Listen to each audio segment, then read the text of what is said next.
Shalom, puji Tuhan, kita bersyukur ada lagi di hari ini. Mari kita menyambut dengan merenungkan firman Tuhan. Kita berdoa.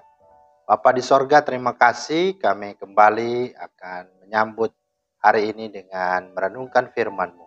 Kiranya roh hikmat pengertian menjadi bagian kami, agar kami mengerti firman-Mu dan kami menjadi pelaku-pelaku firman.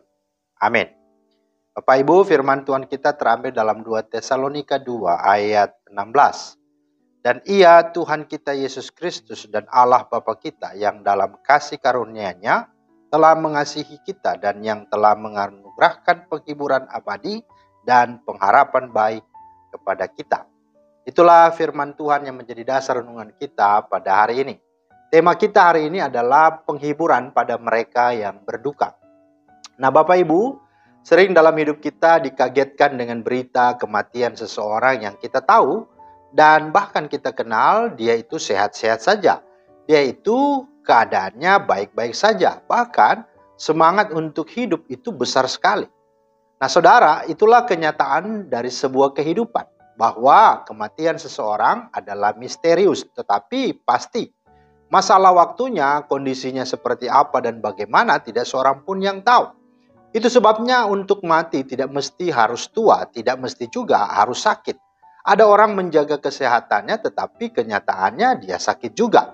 Ada orang juga mau hidup lama dengan menjaga pola hidup, pola makan, pola istirahat, pola stres supaya umurnya panjang seperti Chairil Anwar, tetapi kenyataannya dia dipanggil Tuhan dengan usia yang muda. Termasuk Chairil Anwar sendiri tutup usia pada umur 29 tahun.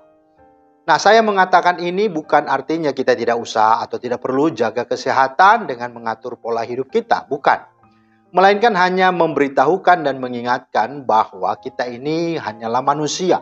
Kita makhluk ciptaan, hanya bisa menjalani hidup, tetapi kita tidak punya kuasa atas hidup apalagi mengatur kehidupan ini.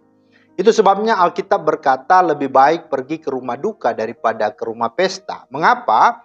Karena di rumah dukalah kesudahan setiap manusia. Hendaknya orang yang hidup memperhatikannya. Pengkhotbah 7 ayat 2. Mengapa dikatakan lebih baik pergi ke rumah duka daripada rumah pesta? Sekali lagi tadi dikatakan karena dengan kehadiran kita ke rumah duka, kita akan diingatkan dan diajarkan tentang betapa fananya, terbatasnya, rapuhnya, dan kesementaranya hidup ini. Itulah yang dikatakan dalam Pengkhotbah 7 bagian 2-nya dikatakan karena di rumah dukalah kita melihat kesudahan setiap manusia dan hendaknya orang yang hidup memperhatikannya. Nah, apa yang harus kita perhatikan dan renungkan bagi orang mati yang mati dalam Tuhan, yang sudah percaya kepada Kristus? Yang pertama bahwa kematian itu justru adalah keuntungan, kebahagiaan dan berharga karena surga dan hidup kekal itu sudah pasti.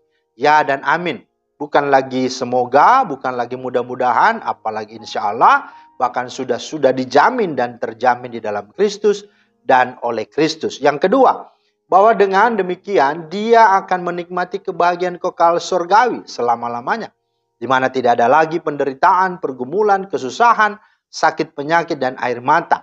Dia sekarang telah beristirahat dari segala jerih lelahnya.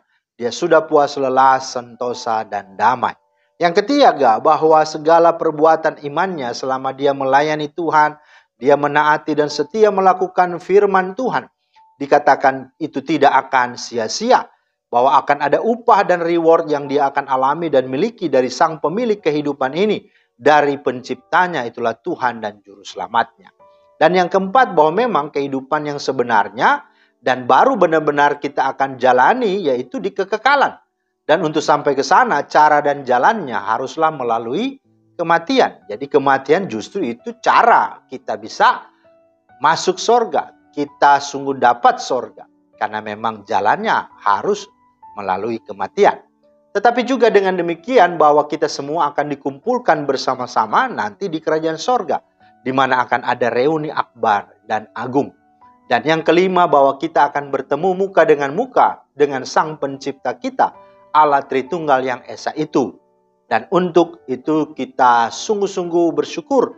Dan di sana Paulus berkata dalam 2 Tesalonika 2 ayat 16, sebagaimana nas tadi berkata, dan Ia Tuhan kita Yesus Kristus Dan Allah Bapa kita yang dalam kasih karunia-Nya telah mengasihi kita dan yang telah menganugerahkan penghiburan abadi dan pengharapan baik kepada kita. Nah, kiranya siapapun keluarga yang saat ini sedang mengalami duka cita dan kesedihan karena orang-orang yang dikasihinya telah meninggalkannya dari dunia ini, maka kuatlah dan teguhkanlah hatimu. Siapkanlah lagi dirimu untuk menjalani kehidupan yang masih ada dan masih juga panjang ke depan dengan memperhatikan yang ada padamu, apakah itu anggota keluarga, anak, menantu, cucu, istri, suami, atau siapapun. Mari, selagi masih diberi kesempatan, kita dapat menjalani kehidupan dengan pengharapan.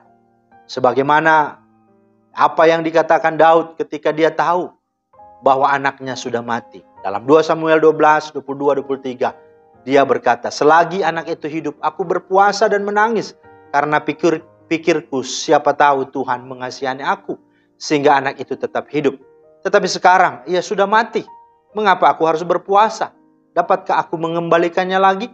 Akulah yang akan pergi kepadanya, tetapi ia tidak akan kembali kepadaku. Jadi kitalah yang akan pergi kepadanya. Tapi bagaimana pergi kita kepadanya? Mari kita siapkan hati kita sungguh percaya dialah jalan kepada sorga itu. Kiranya Roh Kudus, Sang Parakletos, penghibur sejati, menyertai keluarga dan menyertai semua kita yang berduka. Tuhan memberkati. Amin. Terima kasih Tuhan atas firman-Mu. Kami bersyukur bahwa dalam segala keadaan termasuk duka cita, kami tidak sendiri karena kami punya Tuhan dan ada Roh Kudus Sang Penghibur yang akan terus menolong kami, menguatkan dan menghibur kami. Kiranya setiap siapapun yang mendengarkan firman Tuhan ini, yang mengalami duka cita, biarlah dihibur oleh Tuhan. Demi Kristus kami berdoa. Amin. Demikianlah firman Tuhan hari ini, kiranya menjadi berkat. Selamat beraktivitas. Tuhan Yesus memberkati. Shalom.